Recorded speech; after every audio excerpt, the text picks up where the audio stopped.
Well, welcome and good evening. And I'm glad you're no longer buffering, which is always a Yeah, painful the place to buffering was be. annoying. Mm. So Tuesday night, Graham, and I think it's a good time to reflect on probably the most talked about and yet, according to Morrissey, the most ignored album of the year so Yeah, wait a far. minute. I've got a quick interruption. Quick Oh no, interruption. I didn't see this You coming know, at I all. love I love the PR emails I get at the Harrogate Yes. Advertiser inbox. Well, the latest one in the subject bar says the UK leads the list of the best countries for a hair transplant. At least the UK leads the And list for something. well, probably that's because so many people now are tearing their hair out living in this country, and that would be fair enough. Well, I'm glad to hear that. Just a little on another little side note. This was, of course, the week in the Sunday Times when it talked about the best places to live in the country, um, Hmm. and York's sort Skipton, of can what? you believe Yeah, it? what did Harrogate Skipton win? is king Skipton, yeah, king of the Skipton. north. Yeah, Yeah. the oft ignored Skipton seemed to be the northern winner. I thought it was fascinating that York's won it in the past. Of course, it's actually won the national full scale thing, which Norwich, of course, won this time. On the in the Sunday Times in the same edition was. The battle for York, and this was all about drug dealers and all the county lines gangs. So it's lovely, the world celebrating all the loveliness of Great Britain, and yet there was a massive article about the unpleasantries of York now with the county lines, about 20 different gangs fighting to be in Yeah, control of but York's drug scene. surely county lines is in every county of Britain, including Scotland. So it's scarcely even a story these days. I don't think Well, it's that normal. it made Sadly. a full page in the Sunday Oh dear. Times for thorough That'll analysis. scare off the international tourists. Well, apparently there are more tourists than ever this year. York is absolutely doing wonderfully. Mm.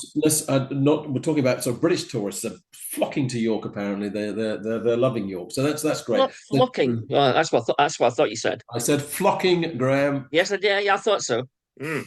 So now, talking of, I touched on the word Morrissey. Sometimes people are drawn to feeling, less than charitable thoughts towards the former Well, he always greatest was lyricist Marmite, this but now country's he's ever almost produced. toxic. Yeah, well, he would argue that that's where things have become a little unfair. So Mm. he's maybe protesteth too much, but was saying that no one has interviewed him. No one has invited him on to perform on the television or to talk about the album on the radio. He's largely, he says, been ignored. Nevertheless, the album did come into the Yeah, but charts the at more number they ignore five. him, the closer he gets. Graham, you see, Mm. ever quotable lyrics from Stephen Morrissey. Yeah. So this album is "Make Up Is a Lie," and Mm. you will recall, Graham, that the previous album is still spitting, probably largely. Well, it was not released by his record company at the time. It's still under lock and key, and obviously it's a Yeah. curiosity. Well, that's what Morrissey says though, because Morrissey is prone to like hyperbole about Oh, his so you're own not life even and his own you situation. don't believe this? This is not like Well, Prince's when he he changed his cancels name and tours.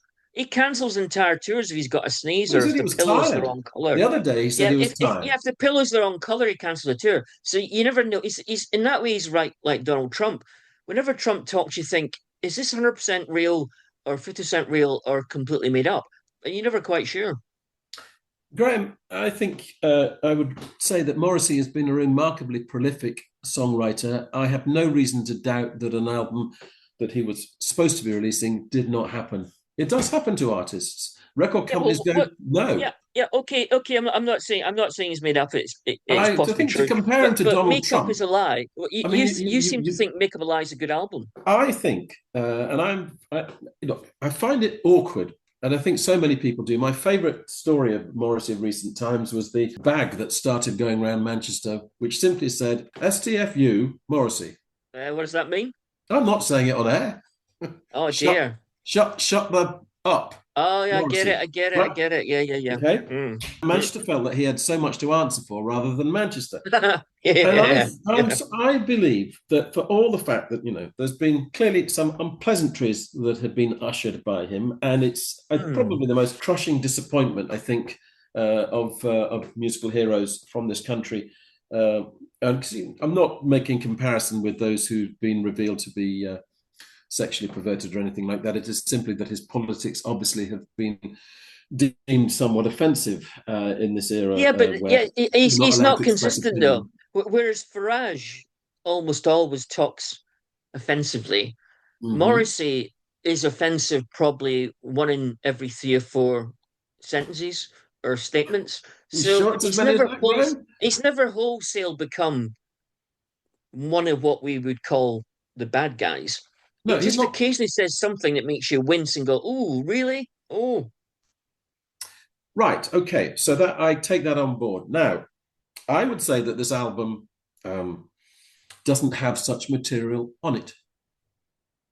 Well, yeah, well, I read the Guardian review, which was basically a complete annihilation and dissection and obliteration of Morrissey's reputation, like it was 1973 in The Enemy, or maybe Paul Morley was writing it in 1982.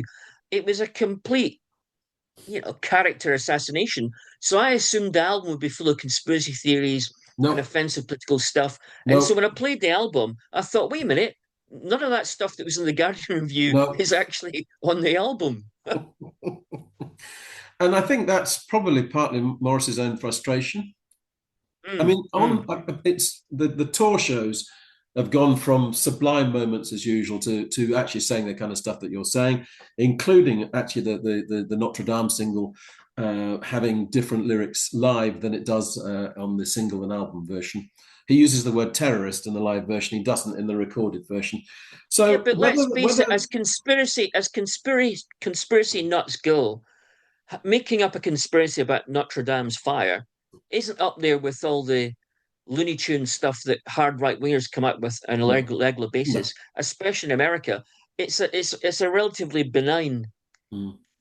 but utterly ridiculous conspiracy theory, and Yeah, it's not on the album. no, and look, I would.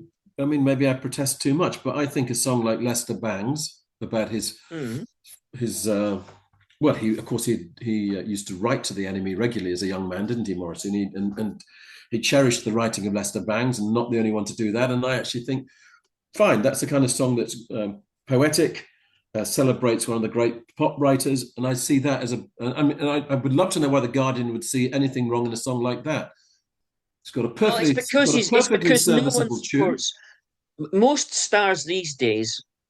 Even the Guardian does not criticize them, so you will never find any critical reviews of any globally famous singer in the Guardian ever. Except Especially, Morrissey. especially, especially not if it's Taylor Swift or No, Billie Eilish or anything like that. I find Billie Eilish quite tedious, not in a nasty way or no, horrible no. way or offensive way, but a bit mediocre and quite frankly middle of the road.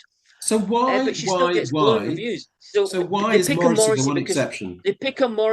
he's not cool. He's 66 years old, and no one's going to defend Morrissey in public. So he's the only famous but safe target for old school vitriolic criticism, which has largely died out across the British media landscape.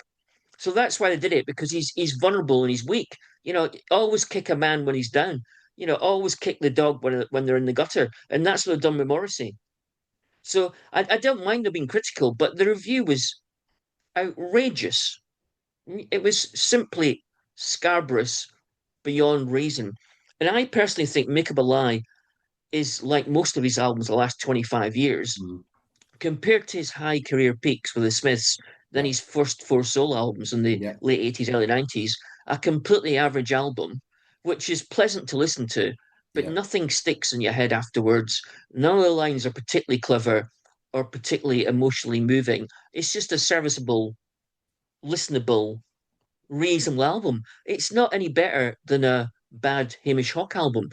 But then again, there hasn't been a bad Hamish Hawk album. So I would say that Hamish Hawk's last 3 albums are all better than Make Up Is a Lie. That's the standard that Morrissey has continued to be in for quite a long time, i.e., not appallingly bad, but it's not going to appear in the best of or the greatest hits at any point. That's my humble opinion about Okay, what about his Make Up singing, Is a Graham? Lie. Which I think actually on The this album singing is is right up there.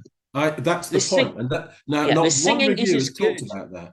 Yeah, the None of them have singing is talked as good as about it's that. ever been. it's the singing is of a high standard, clear and emotional Yeah. and musical. It's as good as he's ever been. You're completely right. And I haven't read that anywhere. No, no. Well, as I said, like critics, journalists are like they've got a sheep mentality. They move with the herd.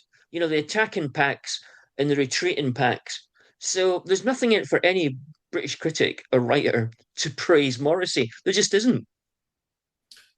Which actually, I mean, what that says, Graham, it confirms, as you say, about the sheep mentality. I mean, I think he's worth serious appraisal. He is the most significant lyricist that's. I mean, Oasis say that the Smiths are the most important Manchester band, not Oasis. They say the brothers. They say Mm. Smiths are the superior band. They are the truly original Manchester band. And okay, so maybe the judgment's partly because nothing quite lives up. Well, nothing lives up to that. But I Yeah, think but the I disagree. I think his best album was Vox Alive from 1994. And what I in, think that album was the turning point in his career because Viva mm-hmm, Hate was pretty good, his first solo in yeah, 1988. Kill Uncle with Mark Nevin from Figure Action, co-writing the mm-hmm, songs, was actually okay, yeah, but a bit weak. Your Arsenal with Mick Ronson producing, I think it was 90, 91 or 92. That's a mm-hmm. great album. But Vox Alive 94 it's such an emotionally powerful album and so brilliantly done and so delicate in places. And there's nothing off about it, and there's nothing offensive about it, and it's full of great lines, and it sounds totally honest, but really vulnerable. I think Vox Lie is possibly the equal of anything the Smiths did.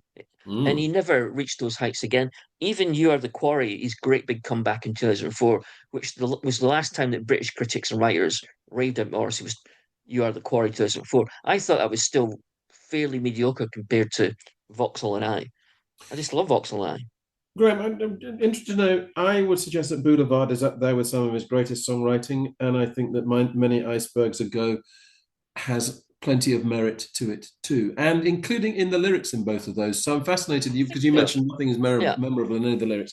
I think Boulevard is up there with his best solo I, writing. yeah, I think that musically Headache and then Boulevard Mm, on Make Up Is a Lie are both musically very strong. They yeah. sound interesting and a bit modern and not jingly jangly guitars and usual stuff. But I don't find the lyrics in the album, I don't find them embarrassing, but they're not really up there with the standards of the Smiths or his early solo albums. But you're right, Boulevard's a bit interesting lyrically. It's got a good metaphor or simile or allegory or whatever you want to call it. I It's also reasonably think that, I interesting. mean, he still obviously has, it's still propelled strongly by guitars, but he does bring out other instrumentation in that he might not have done previously. I Mm. think that he's put loads of work into this album. That might seem a rather bland statement, but I do. I don't think he's just, excuse the expression, tossed this album off. I don't think that's the case with Morrissey. I don't think, I actually think he's put a lot into this. And I I agree, know but that ultimately it's not the level that you might wish. But again, I don't think that's been acknowledged either. This isn't something he's just tossed off for the sake of it.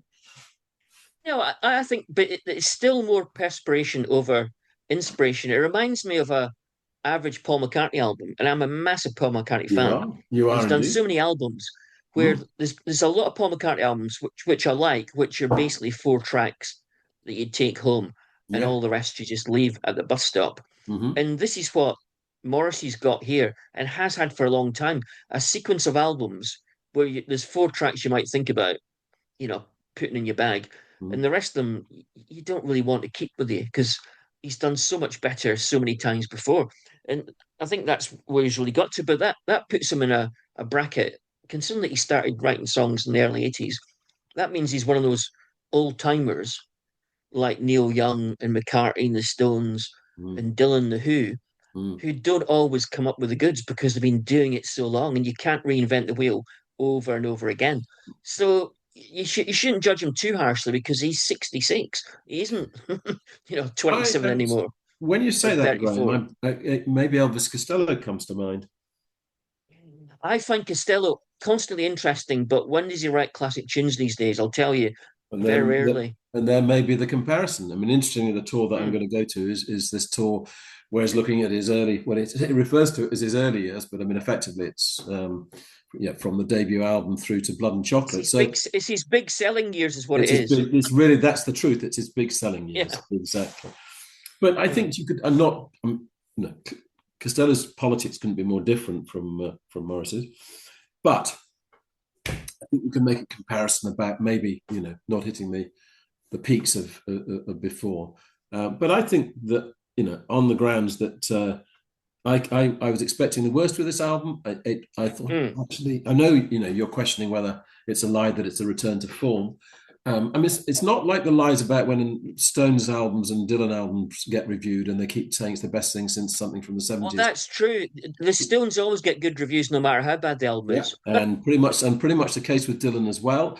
And Mm. I don't think Morrissey is certainly not granted that. I'm not sure Mm.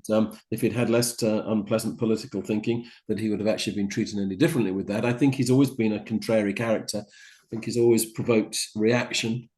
It's just that it's become more extreme and stronger. Well, We yeah, but we think in we the think back to when he 1980s and played at early Finsbury 90s, Park. until he became obsessed with the working class Mm, and championed the working class and the macho side of the working class mm, and the declining side of the working class yeah, and the slightly racist or completely racist side of the working class. yeah. Until that moment happened, all his philosophy and his ethos and his lyrics were all stuff that young people in this world still totally believe in. Mm, Vegetarianism, yeah, peace, yeah, gender fluidity, yeah. tolerance, liberal. Mm, And he's never recovered from that switch, from all those far-sighted, ahead of the game views that he had in the 1980s. mm. Ever since he switched to obsession with the dying days of the working class, he's never got out of the controversy. He's never had the same reputation. And it's almost like he needs to find a new life to give him some new ideas. Well, where does he go and live that life? Well, at 66, it's really hard to start again. So I would hesitate to ever give Morrissey I advice about mean, I anything. mean, is he? If we take that point, but is he actually a symbol of exactly? This sounds awful to talk about decline, but is he a symbol of decline of You where we mean the are right decline now? of the Of yes? where we are right now? I suppose if the working classes of Britain were a ship, he's going down with the ship. Hmm. Well, I think we close Morrissey on that thought, and I would say one thing though, go to on. all the Yeah. critics out there who just want to have an easy pot shot at Morrissey, to Mm, quote the title of one of his greatest songs on Vauxhall and I, why mhm. don't you find out for yourself Absolutely, Graham. by And the listening last to it? word goes to you on that. And so, Graham, now I have not seen Midwinter Break. It's on my list to see Midwinter Break. I think it's the film I'm most keen to see at the moment. You have seen this. This is starring Leslie Manville and Kieran Hines, which Mm, instantly makes it a film I want to see because we are talking to high end, high quality, always do good work actors. And this, we as certainly you are. point out, it's a serious film about middle age, and is it possible to actually to have an audience for such a film? And I think it's good that actually a film like this has been made. So I'm taking it that you're going to be positive about this. The film tries its best not to be the premise of my question. It's directed by first-time director Polly Findlay, Hmm. who has done so much great work with RSC and at the Donmar Theatre in London. So she Yes. knows her drama inside Yes. out. And so because the cast's brilliant, because the premise of this long married retired couple going to Amsterdam for a weekend break to try and rekindle the marriage and deal with this awful trauma that's Hmm. lain dormant in their lives from the troubles in Northern Ireland in the Hmm. early 1970s. So the premise is great, the casting is great. It's a very intimate two-hander piece, really, mostly filmed on location in Amsterdam, which is Hmm. obviously a brilliant place. I love Amsterdam, Yeah. but it's so understated for the first three quarters as Hmm. to be almost comatose. And there's so little for Kieran Hines to do except look understated that you start to think maybe Kieran's actually miscast in this. And Leslie Manville has got an Irish accent because they're playing an Irish couple. And Hmm. although Leslie Manville's Irish accent is good, I love the way she talks. And by adopting this proper accent, it sort of Hmm. masks her natural vocal style, which Hmm. I'd rather have her speaking in her normal voice, quite frankly. So I was starting to get a bit disappointed with the whole film. I thought, oh, this could have been brilliant, but it's merely quite good. And then the last 5 minutes, having pottered, tiptoed around all these big themes without actually addressing them, they Mm. suddenly, at the very death of the film, address these huge unspoken subjects. And oh my God, Kieran Hines in particular is so good in the last 5 minutes, and Leslie Manville is also very good, Mm. that it completely alters your perception of film.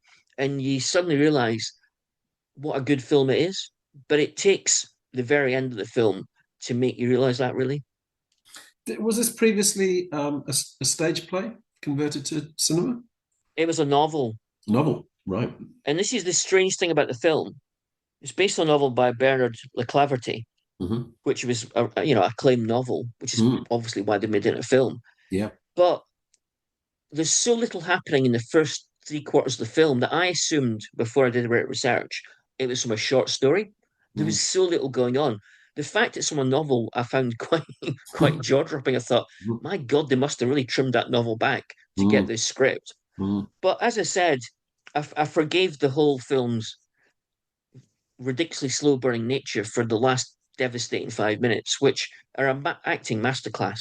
I When mean, Kieran that's an Hines gets it, interesting directorial decision where obviously the director ultimately has this confidence that you're just going to have to wait as an audience. mm, You're mm, just going to have to wait, mm. and then Yeah. you're going to be slapped around the chops, big time. Oh, you really get slapped emotionally because Leslie Manville is great, but Kieran Hines, when you give him a good scene and good dialogue, he's Mm. absolutely magnificent. You Mm. just can't believe how good he is.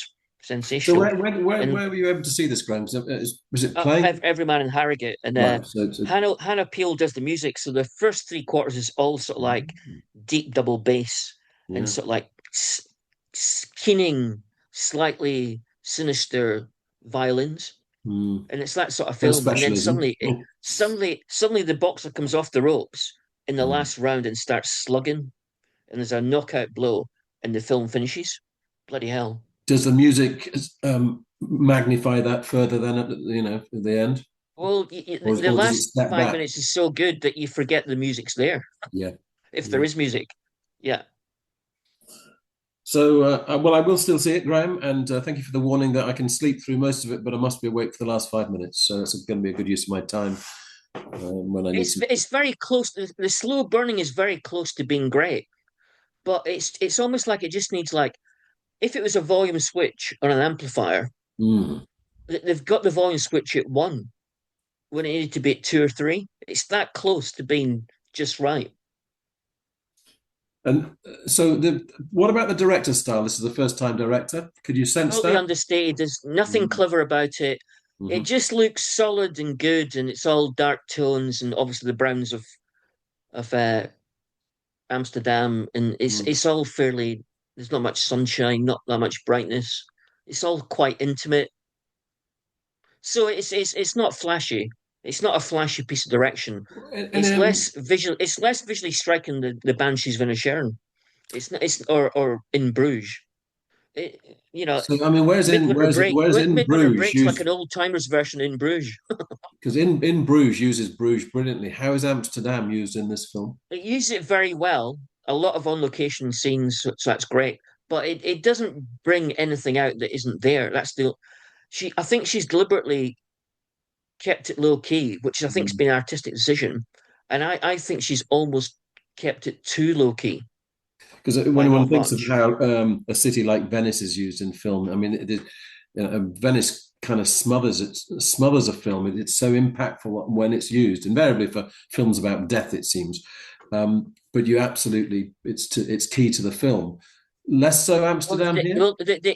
she doesn't use any of the visual qualities of Amsterdam as Mm, a reflection of the plot, mm, ironically, because it's full of canals. So, there could have been visual bits that reflected the story and the yeah. characters, but she doesn't really go for that. She keeps it simple. This is about the actors. Mm, Okay, it's got nice location, it's going to be visually solid, but this is about the actors. It's not about making any visual metaphors or anything no, clever. It's not no, that sort of film. no. Actors to the fore, not the setting. Yeah. Yeah.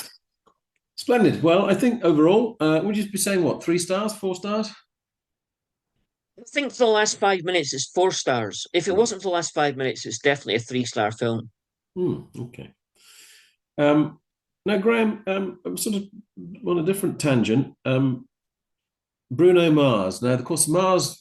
Different. There are different Marses in the world. There's a planet. There was a Yeah. chocolate bar that used to be brilliant, but it got tampered with really and made too small and made too sweet. Certainly not the Mars as it used to be. Mm, But the most successful Mars in the world right now is Bruno Mars. mm.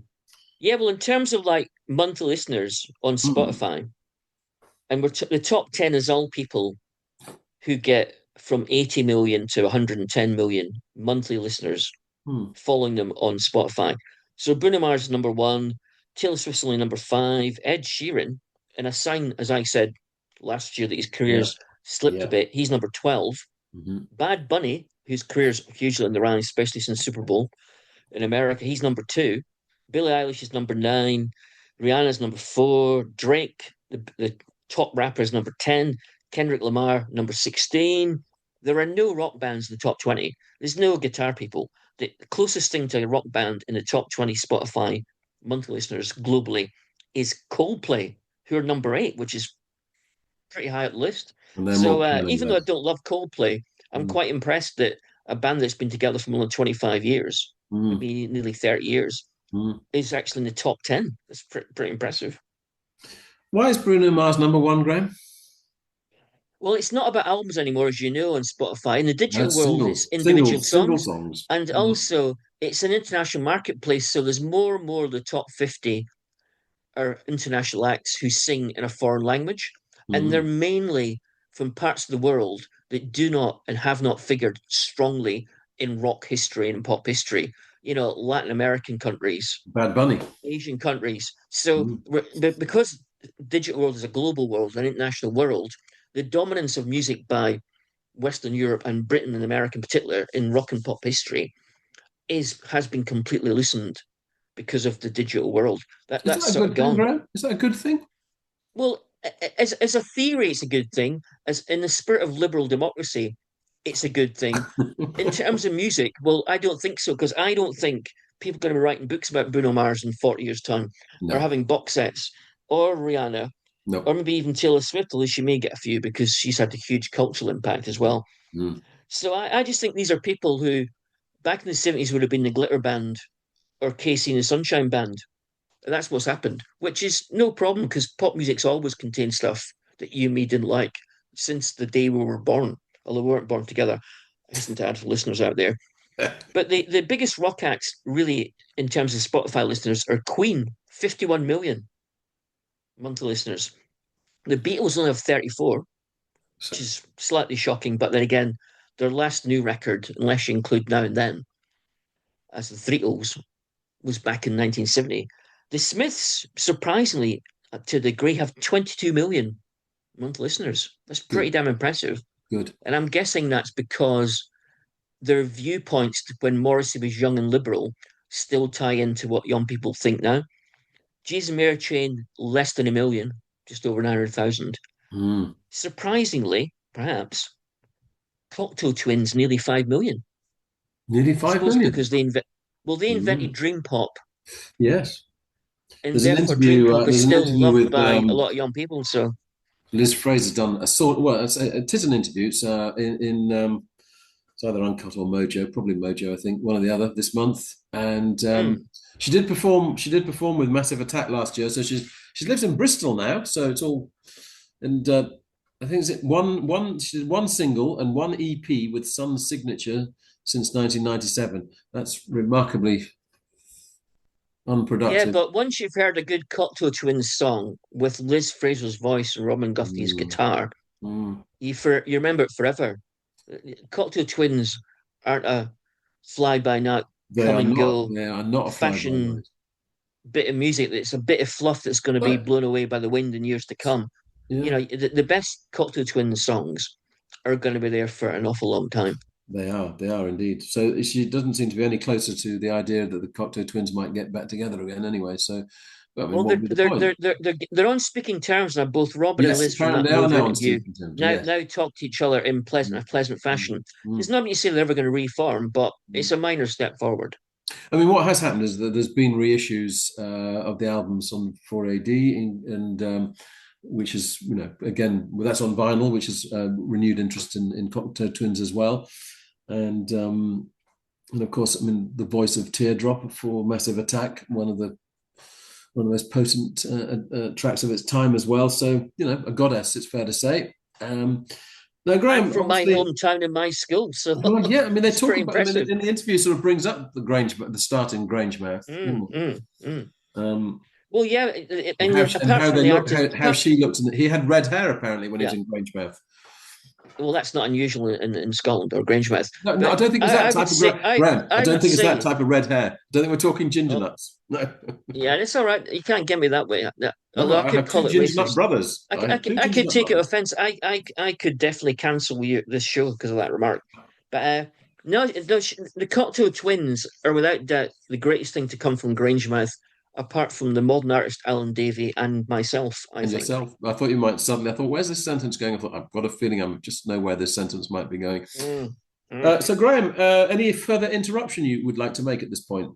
I'd just like to say, having bumped into Kemi Badenoch, the Tory party leader, the other week in Yes, Harrogate by accident, yes. I was trying to sum her up in a line, and what I thought from having met her is that she looked like intelligence pointed in the wrong direction.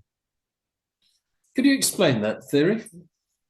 You could tell there's someone sharp with a good brain in there and someone who might actually be likable, but Hmm. she's going, she's using it, utilizing it in completely the wrong direction. I'm sure you must regret not being able to tell her that to her face at the time. It seemed a bit rude to do that. She's a guest for Really? Harrogate. Yeah. And also, on top of that, it wasn't a political debate. If she started talking about politics, I would have been obliged to actually, not agree with her. But it Yeah, never got to that point. So it would have been a gratuitous verbal assault mm, on the leader of Her Majesty's opposition indeed. when she was visiting Harrogate, which that seems a bit wrong, really, in a Graham, what can you democracy. tell me about the one-handed pianist who's coming to? Is it Harrogate or Knaresborough who's coming to? What do you know about him? No, he's coming to Harrogate. Who is he? Well, yeah, he's not a novelty act. I mean, I hesitate to even use that expression.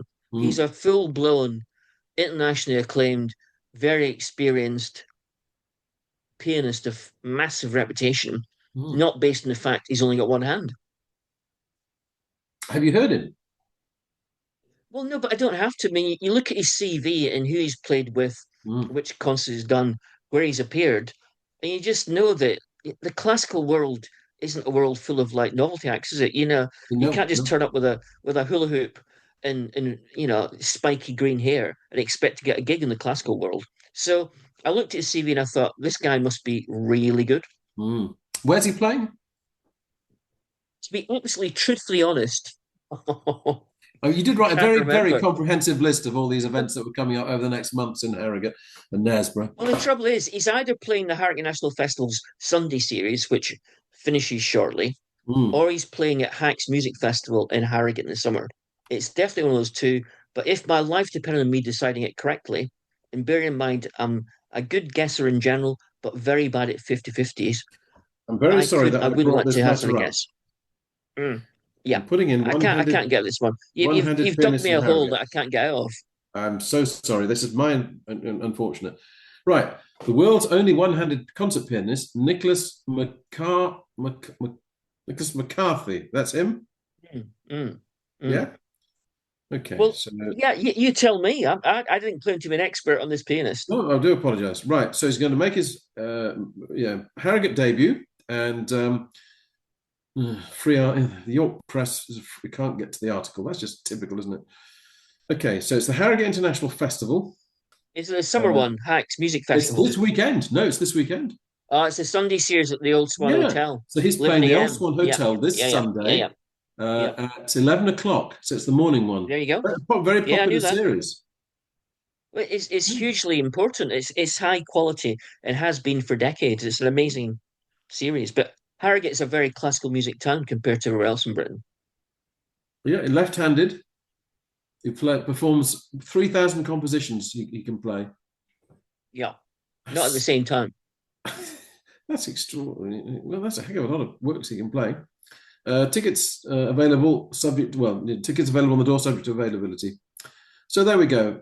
And he's going to be playing Scriabin, Wagner, Strauss, Reinecke, Julie Cooper, Schubert, Bach arranged by You say Brahms. Julie Cooper, the writer of Riders. Julie Cooper. There's a piece called Julie Cooper, sorry. Galilean Moons. Okay. So I mean, that's fascinating. I thought you might even be going to sort of see it. I sort of might have been one for. There are only so many hours in the day, Charles. If I was to cover every cultural event that I was interested in, I wouldn't have any other life, and I would crack up and be divorced. By 1970s list, just imagine that Spotify existed in the 1970s. This is what the top 10 would probably like, Charles.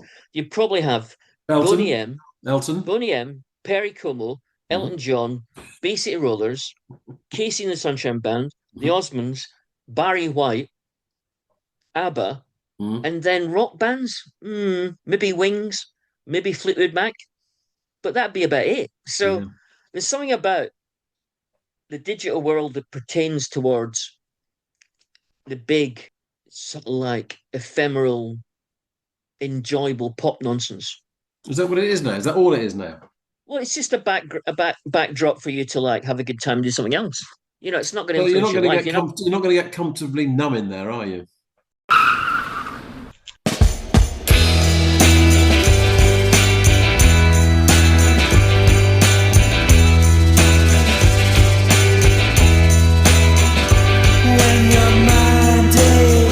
You've been listening to the podcast Two Big Egos in a Small Car.